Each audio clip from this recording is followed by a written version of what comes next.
दयाल जी महाराज के उसी से रजप्रयास जी महाराज जाति से वो मुसलमान थे, लेकिन फिर भी अपना हिंदू धर्म को देखो कैसा वो उनका कोई नहीं था ऐसा भेदभाव। माने ऐसा सतगुरु भावे आटू पैर रहे मत वाला भर भर प्याला पावे। देखो सजनों, राजा परीक्षित के द्वारा गुरु महाराज पधारे और क्यों गया थे कि पीढ़ी वार चलती आई थी, तो मन में सोचा ये पिछली पीढ़ी इनको भी कुछ कुछ आपा उपदेश दे चला दो ताकि ये पीढ़ी चलती रहे। अब उनका जीवन में ऐसी बात हो गई कि हमारा परिवार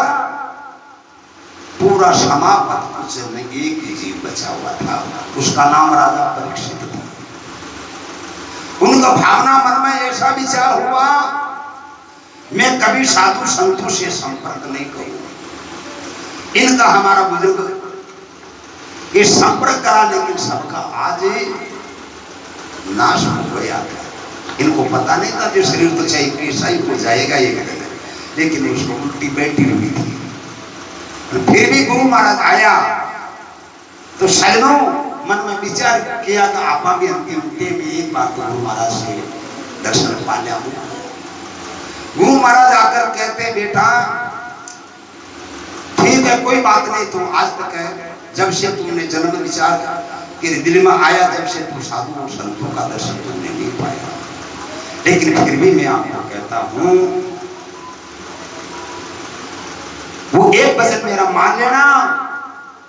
तो तुम जिस जगह जाओगे उस जगह तुम नहीं जाओगे। और उस वचन का तुम पालन नहीं करोगे तो बेटा देख लेना इस तेरा शरीर में 18 प्रकार की खोट पैदा होएगी। फिर वो देखे दाता खेदियो इस नगरी का अंदर मेला लगेगा, उस मेला के अंदर कोई घोड़ा लाएगा तो तुम उस प्रथम बात तो घोड़ा देखना जाना नहीं, और चल जाओ तो उसको लाना नहीं, और ले आओ तो विप्र सवार होना नहीं, और हो जाओ तो पूर्व दिशा में जाना नहीं,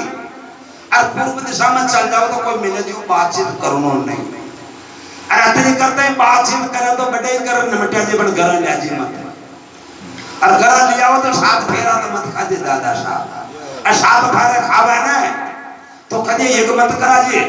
और अतरी करते एक करावे ना तो जवान ब्राह्मण मत बने, और जवान ब्राह्मण बना लेवा ना तो इना तो लेर बेटे एक में मत बैठ जी परणावती पर,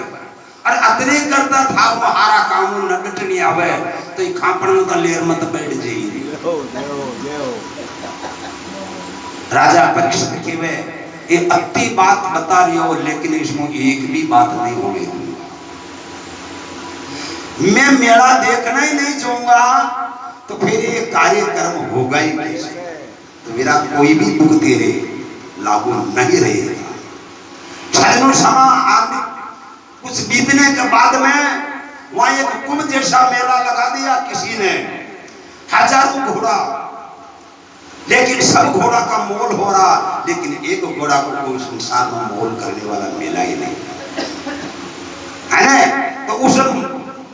मालिक ने ऐसा एक लिख दिया पेपर कि इस धरती पर इस नगरी के अंदर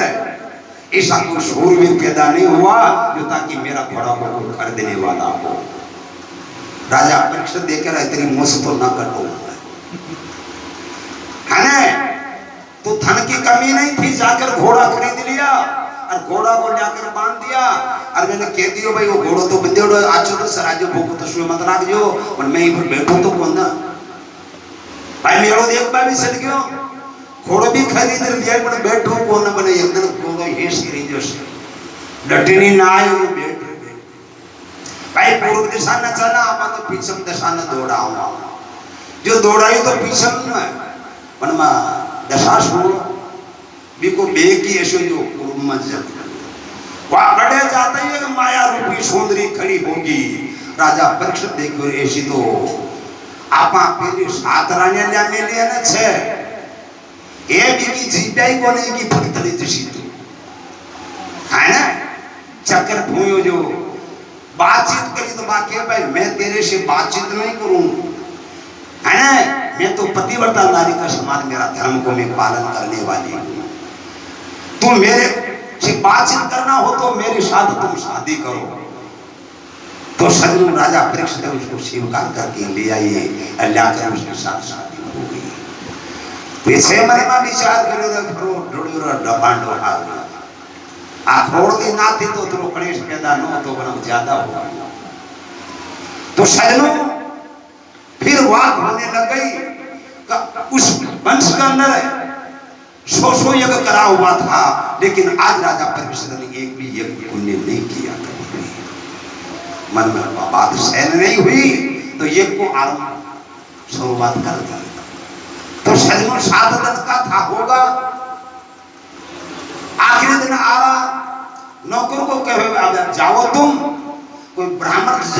बूढ़ो ठाडो में लेते ने ले राज्य याद सब बात थी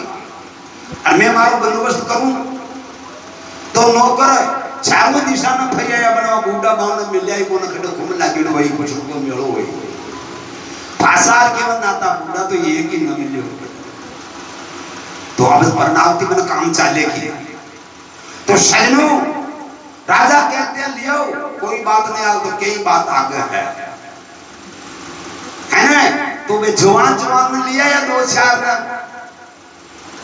जवान ब्राह्मण वहां आ गए अब जार में सही रहने नहीं बरस हो गया मैं बात से करी मैं जार के बगले चालो अब आज प्रणावती में बैठो बेके छे धड़से शीश उतर जा बना बतो अब जोड़ो ना बैठो राजा के बात में स्वीकार कर लो आप जिंदगी नहीं रहोगे ये तो निश्चित है आपका जीवनी पर मैं सल्ला रखा हूं का छाये भले कुछ भी कर पावे लेकिन मैं आज आपके साथ नहीं बैठ सकता अब तो मैं लाडली नहीं बिठा ली तो जार भी बिठाई तो मैं जवान लड़का व लड़की जवान राजा परीक्षित भर दे तो सजनों मैं हंस गई अरे हंसते ही मैं मन में विचार करूं मैं राजा ये रानी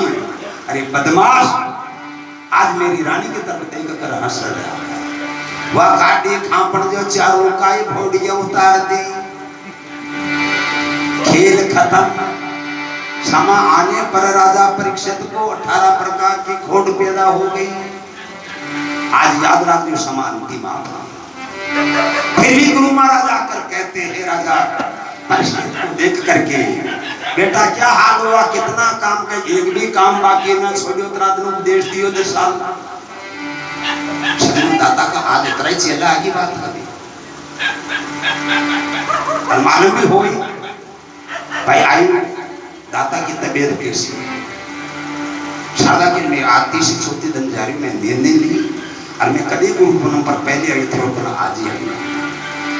और मैं दाता मैं धर्म से क्यों